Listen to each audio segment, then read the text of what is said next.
Pourquoi parler de méditation à l'école? C'est vraiment important de parler de méditation à l'école, mais d'abord il faut bien définir de quoi on parle quand on parle de méditation. Bien évidemment, on parle de ces pratiques laïques qui sont aujourd'hui validées par de très nombreuses et exponentielles études, en particulier nord-américaines,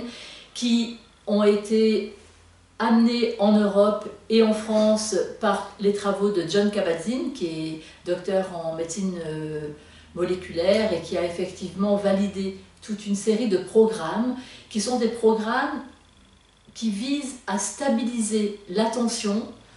sur l'expérience de ce qu'on est en train de vivre au moment où on est en train de le vivre. C'est important de bien noter qu'il ne s'agit ni de méditation dans une sphère spirituelle ou religieuse, mais vraiment de pratiques d'entraînement du mental à se relier à ce qu'on est en train de vivre au moment où on est en train de le vivre. Alors on pourrait se dire, mais quel intérêt de faire ce type de pratique? Quel intérêt pour les adultes et puis quel intérêt pour les enfants? Donc pour les adultes, l'intérêt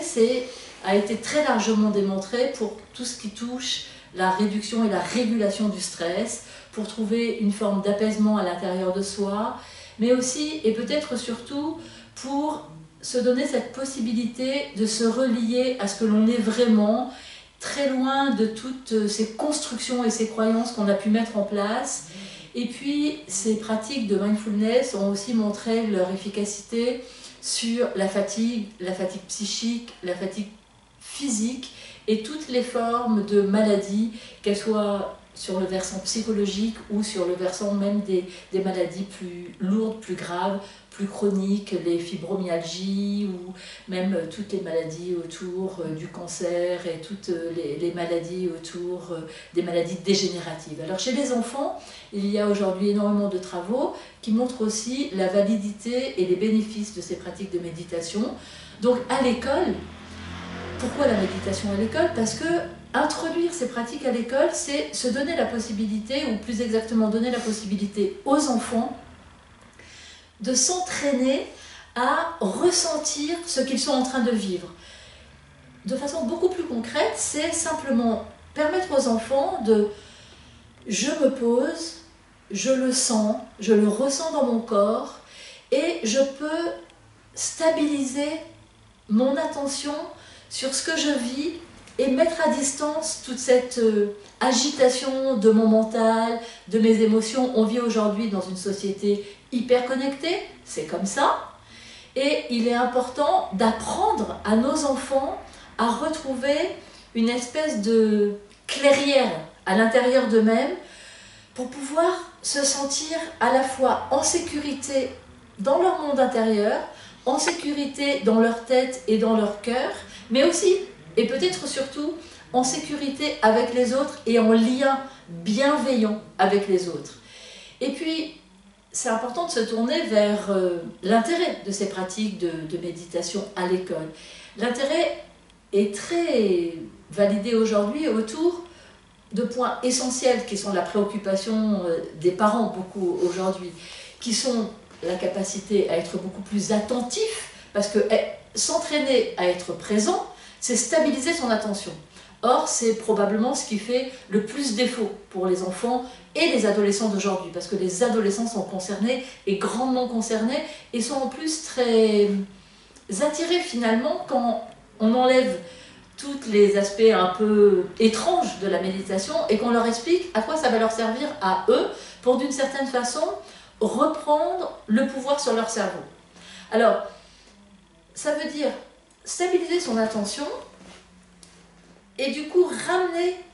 toutes ces ressources attentionnelles sur vraiment ce qu'on est en train de faire. Et ça, c'est autant de gagner évidemment pour les apprentissages, pour l'efficacité des apprentissages, mais aussi stabiliser son attention et se poser, par exemple, simplement faire quelques minutes de pause en début de cours, faire une minute de silence, sentir sa main posée sur le bureau et se relier à toutes les sensations qu'on peut éprouver dans sa main, sentir ne serait-ce que sa présence, sentir comment on est assis, comment on est posé sur le siège. Quelques minutes comme ça d'attention aux sensations corporelles va physiologiquement faire baisser le taux de cortisol dans le sang, le cortisol étant l'hormone du stress, et donc va instantanément déclencher la possibilité d'une sécrétion d'endorphines, c'est-à-dire d'hormones du plaisir, mais aussi d'ocytocine, qui sont les hormones de la sérénité. Et toute cette bascule de sécrétions différentes au niveau des hormones, baisse du cortisol et augmentation d'hormones qui permettent de se sentir plus serein, ça va faire quoi concrètement? Eh bien concrètement, ça rend les enfants beaucoup plus disponibles au niveau neuropsychologique, c'est-à-dire dans leur cerveau. C'est pas simplement un truc de psy ou une énième façon de vouloir aménager le confort des enfants, non. C'est que ça transforme la disponibilité du cerveau, c'est-à-dire ça dégage de la place dans le cerveau qui, plutôt que d'être complètement perturbé par les distracteurs extérieurs, va s'ouvrir et élargir la place disponible pour poser les apprentissages. Donc avant un apprentissage, ça ouvre, et à la fin d'un apprentissage, par exemple, ça serait formidable de proposer quelques minutes de pause lorsqu'on a eu un cours un peu chargé avec beaucoup de notions. On se repose avec un O, mais on pourrait le dire avec AU aussi. On se relie, on peut éventuellement fermer les yeux, ressentir,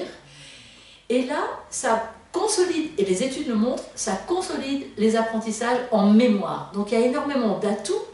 et énormément de perspectives très encourageantes pour développer cette méditation à l'école, qui est vraiment simple, parce qu'il suffit d'expliquer aux enseignants comment pratiquer des petits exercices, simplement des exercices pour se relier, pour se sentir présent, après une récré un peu agitée, avant un apprentissage un peu compliqué, après un apprentissage où la mémoire est très sollicitée, pour ramener l'attention et pour permettre aussi, et c'est important dans notre monde d'aujourd'hui, aux enfants de se sentir beaucoup plus liés aux autres, beaucoup plus présents dans leur relation aux autres, et de modifier la relation également avec l'enseignant, parce que faire des pratiques de méditation, cette forme de méditation dans les classes, c'est permettre aussi à l'enseignant de changer sa posture. Il n'est plus celui qui enseigne, mais celui qui partage un moment avec ses élèves, et ça vraiment, vraiment, ça change tout.